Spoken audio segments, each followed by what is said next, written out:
कर्ज देने वाले लोग उनकी क्या स्थिति होती वो तो कर्ज खाने वाले और कर्ज देने वाले लोग जाने हैं। बड़ी विचित्र स्थिति होती महाराज।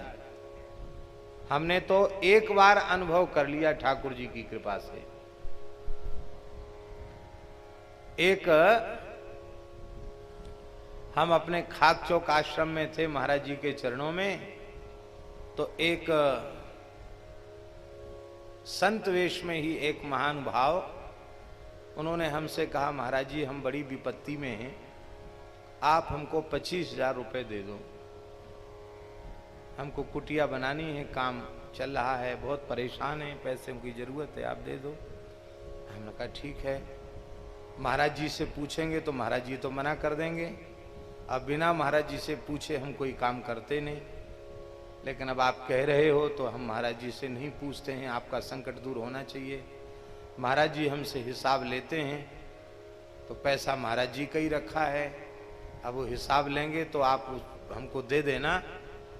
हाँ हाँ बिल्कुल दे देंगे, आपकी हमारे तक बात रहेगी, तीसरे तक बात जाएगी ही नहीं। ठीक, बहुत अच्छी बात है। तो हमने उनको 25,000 रुपए दे दिए। काम उनका जो था वो चल गया। इसके बाद हमने कोई तगादा नहीं किया। साल भर, साल, 1.5 साल, 2 साल भी शायद बीत गए हों, कोई तगादा नहीं किया। पर उनके मन में आया, पता नहीं क्या मन में आया, तो उन्होंने ही किसी माध्यम से महाराज तक खबर भेज दी। अब महाराज जी हम पर बिगड़ना शुरू हुए। वाह, मैं तो बहुत विद्वान जान के अपना महंत बनाया था, गद्दी पर बिठाया था, पढ़ा लिखा मूर्ख निकल गए, ऐसे बोलते पुराने महात्मा थे।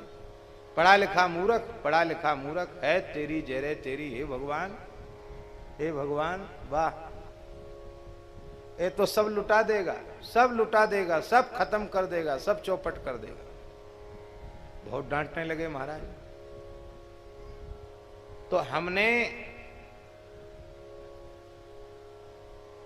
जिनको दिया था पैसा, उनसे मैंने केवल इतना कहा, मैंने कहा महाराज हमने आपको तगादा तो किया नहीं था, आपने ही महाराज जी तक खबर भिजवा दी और मेरे सामने संकट उपस्थित हो गया। अब मैं गुरु महाराज से कुछ बोल तो सकता नहीं, लेकिन बड़ी विपत्ति है, ऐसा आपने क्यों किया?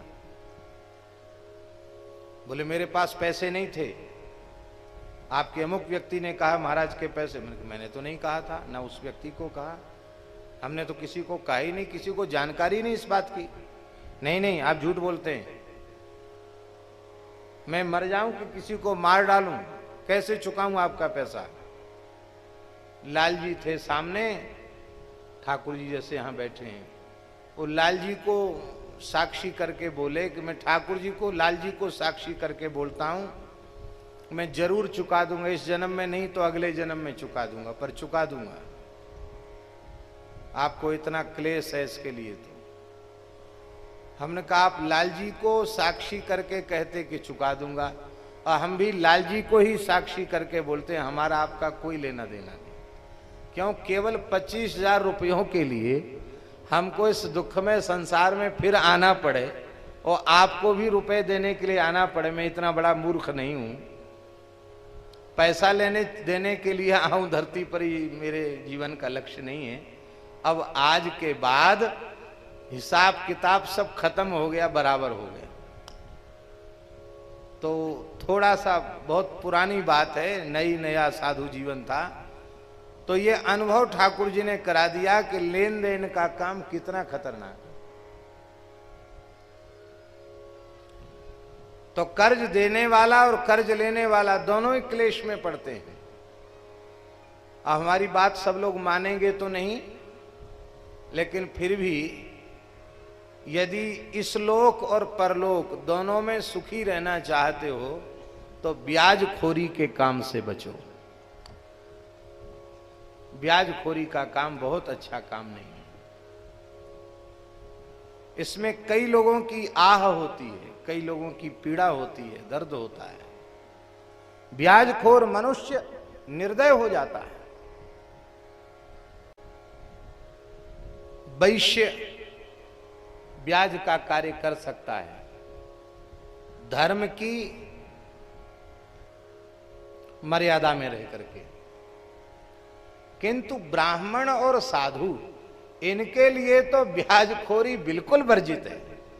इनको तो महाराज भूखे मर जाए पर ब्याज खा के गुजारा न करे। बहुत खराब काम है।